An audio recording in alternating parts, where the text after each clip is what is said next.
I was building the online course that was supposed to be my big idea. And then I realized I had no one to sell it to. If you're stuck in the product versus audience dilemma, you're not behind and you're definitely not alone. You're at the exact point where most online entrepreneurs get stuck. And I got stuck there too. I've been thinking about this for 3 years since my burnout recovery sparked my big idea. And today, I'm giving you the framework that I wish I'd had back then. So you can choose now your next move without spiraling. Hi, I'm Yana, and I'm not here to pretend I have it all figured out. I am a coach, and the best description for my work is a coaching where mindset meets strategy. And today, we'll look a little bit at the strategy part together. 3 years ago, I found my way out of burnout through changing my self-talk. You might already heard me talking about it. And when I realized this, I wanted to share it so badly that I immediately thought, okay, I'll make the online course. Then I started to build it, and I was still recovering, and it took quite some time. But after multiple programs, masterminds, and a lot of trial and error, and a lot of invested time, a lot of invested money and energy, I finally have the answer that I needed back then. So what actually comes first? Audience or product? And I call this dilemma the chicken and egg of the 21st century because I believe it describes it the best. So let me walk you through a few scenarios where most people get stuck. How I know? Because I got stuck there too. And we'll also cover what questions to ask yourself when you are trying to build something of your own from scratch. So 3 years ago, I had a breakthrough. I finally started to recover from burnout. And I wanted to share the message. My initial thought was to build an online course, and eventually I built it. But however, the question I kept asking, what comes first? The product, the idea, the offer, or the audience? So stay with me as we discover if there actually is a clear answer and what approach I would suggest after a couple of years of learning more about this topic. I've been building my online business for quite some time now. I'm not sharing from a position of an expert, but I still have these questions and maybe even some answers freshly in my mind. And with this video, I hope to offer a perspective that some experts and people further down the line may have already forgotten. Do I need to build my product first, or do I need to build an audience? If you're waiting for a clear, one-size-fits-all answer, maybe this video is not for you, and that's okay, no hard feelings. I will guide you through a decision tree or a process to show you where problems with each approach arise and how to decide for yourself what to focus on first. As I conducted a quick poll among the people I know, I asked them what they think is the first thing to start an online business. And most of my millennial friends said they will start with a product. And I was in this category as well. They believe they need to build a product first, they need to have this big idea. We can also take my personal experience. I discovered a life-changing approach to recover from burnout by addressing my inner dialogue and self-talk. I wanted to build this online course to have this product. The initial thinking there is I need the $1 million idea. I need to bring something unique. It's worth creating only if it is a truly $1 million idea. So when we think this way, there are only two options. Either we have an idea or no idea is ever good enough. And we get stuck in this loop. Let's say I have an idea, then I need to build this. So you invest time, invest energy, and you keep perfecting the product. So I started to build this course. I drafted the outline. I spent a lot of time working on it. At the same time, I knew I would encounter a problem. I needed to find clients. And now I needed them fast because I spent so much time building it.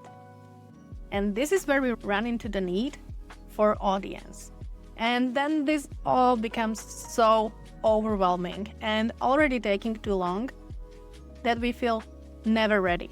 You start to perfect it, think about it, and you get in this loop of overthinking and really just stuck in your head and then you feel that it's all too much, that it's all too overwhelming, and you never feel ready. So whether it's a physical product, digital product, or a service or a consulting offer, it never hits the market. So this is usually why this product drought doesn't work that well. And this brings us to the audience question. I'm describing this process because I believe many people go through it. So let's start on the other end. What happens here? If I start with the audience, people usually run into the problem of what to talk about. What is actually my niche? Do I look at this as a hobby first? Not everyone sees instant growth when they start sharing online. This has been my experience with Instagram as well.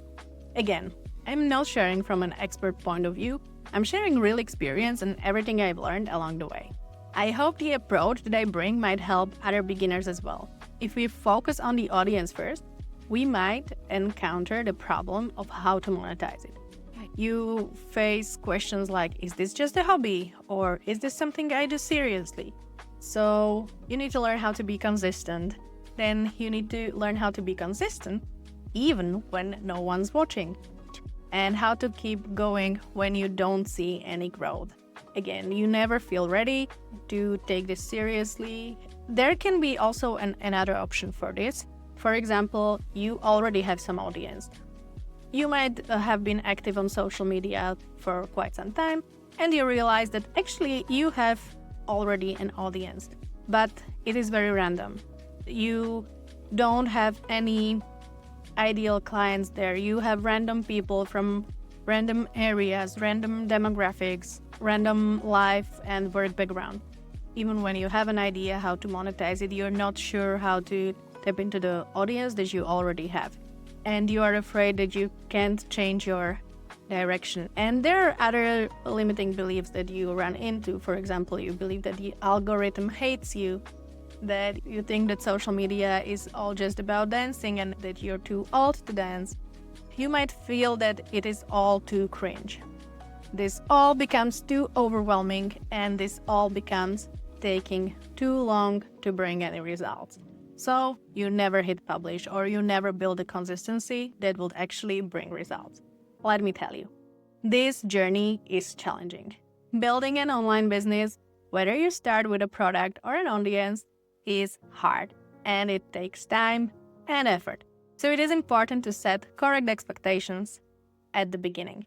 If no one is watching, or you feel that no one is watching, you may face low motivation, low consistency, and it may seem like you're going nowhere. If this video is hitting close to home and you're feeling stuck between wanting more and doing nothing, I created a short scorecard to help you understand why and what to focus on first. It takes about 10 minutes and gives you clarity without pressure. You'll find the link in the description. So start where you are. Think about, what is your goal? Why is this goal important to you? What are the reasons behind it? And what is the most important thing about your goal for you now?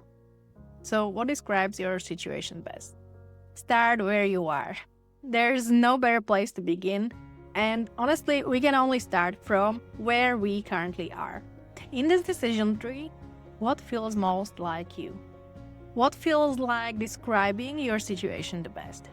Do you want to build an alternative income as soon as possible? Do you want to build it online? Maybe you want to create something meaningful and you are okay with money coming a little later.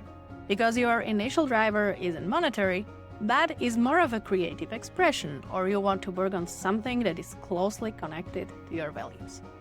The third category could be that you want to have a just in case, that's how I call it, just in case personal brand for the future. I believe this is a great place to be. The fourth category is wanting to have fun and explore social media. For example, you can relate to something like, I see many young people posting random things and I believe I could do it better, build an audience and monetize it. Then you find yourself in this category. Now you know what feels most like you. We can call this approach an experimentalist entrepreneur. If you are in the first category, wanting to build alternative income ASAP, how do you start? Don't think about products you can build. Think about problems. What problems do you see in your life or in the lives of people around you? Make a list of problems and rate them based on how painful they are. The most painful the problem, the better, as clients will be more willing to invest in solving this problem for them. Next, think about who are the people you could solve these problems for. Define the demographics of the person you can help. What jobs do they currently have? Why is this problem important for them to solve? The third question is, what solution could you offer? What excites you? Rate this list of problems along with the list of people you could be solving them for. Okay, so if you feel unfulfilled in your current job and have always wanted to start something on your own, to explore your passions and build something meaningful, you're in a great place. Ask yourself how you want to help people and what your passions are. Do you see potential to monetize? It might not be immediate, but you're sure there are people who will pay for help in this area. For example, I have many creative hobbies. I could teach people to crochet, host craft workshops, or sell handmade items. But these have much different potential than solving some deeper problems. And I'm a firm believer to also keep some hobbies as just hobby, but maybe it is your dream to earn money with your hobby. And you can imagine yourself doing it full time. I love to crochet, but I cannot imagine doing it full time. So the questions you might ask yourself here again are, how do you want to help people? What are you curious about? What sparks your curiosity? And do you see potential to monetize? Maybe down the line, but is there a potential? If you find yourself in one of these two categories, think about the minimal viable product. Now, let me give you a very short 101 on online business building. If the product comes first, experts usually suggest not to go for big product building, but to create a minimal viable product, an MVP. Will this offer or tiny product resonate with the market? People need to show their interest, not just the casual interest, but a willingness to pay for it. Based on these conversations, you can iterate on this minimal viable product. If you feel that everything already exists or that you only have skills specific for big corporations, these are all the things that we can address. But this is what we'll cover in a later video. Stop worrying if you feel that everything already exists. Start with the people you want to help and start talking to people, because with these conversations, we not only realize what's more important for other people than we might have thought, or also we realize what sparks most energy, what makes most sense to us while talking about it, while describing it. The third category is for those who like their job and feel confident in their role, but they might want options. You may understand that the job market is not as secure as it used to be and want to have an alternative or open doors for better job opportunities down the road. This is just in case personal brand. You want to build your credibility, you want to build your authority online. Ask yourself what your field of expertise is and what you want to share about. You can choose one platform and start showcasing your expertise in your field. And most importantly, relax. You have a huge advantage. And there is the category number 4, which is I want to have fun, I want to explore social media, and let's see where it leads. Even in this category, you can start thinking about what sparks your interest. Choose the platform that you want to be actively posting on. You can even start to think about, do you see your own products in the future? And if you're just building an audience and don't see yourself creating your own products initially, consider potential brands you'd like to promote. This will help you decide which direction to take with your audience building and social media. Now that you know where you are, you have a few questions to go through. Journal about it, think about it, and don't try to figure it all out. Just find out where you are now and what feels like the best direction for you to go now. This video is just an overview of different approaches because it helps us to clear the mental clutter, to reduce the overwhelm of where to start. But if you look at it from a perspective of these categories, even though these are not categories that you will live in forever, don't worry, this is just a starting point to help you more clearly think about which direction feels most aligned to you right now in this season of your life. So the right standing point is understanding your own situation. And this is where these questions come in. Ask these questions and don't forget to talk to people. Talk to people about your ideas, about the direction. Talk to people about your potential offers. See the reaction of your body, of yourself, like what comes up for you. Why something might be more exciting, more interesting for you than something else. So this is a great place to start, and we can only start from where we are right now. So as I said, building something of your own is rarely hard because of the strategy alone. There are usually more reasons that hold us back. And that's why it's also important to address your mindset, not just the strategy. If you're still unsure whether it's an idea problem, an audience problem, or something deeper, I've linked a free scorecard below. It'll help you understand where you're stuck and what to focus on next, without quitting your job or burning out. Knowing where you start from is crucial. So again, if these questions weren't enough, ask yourself what makes the most sense to you right now. Talk to people and don't try to reinvent the wheel. So what comes first, the chicken or the egg? The product or the audience? The truth is, they usually go hand in hand.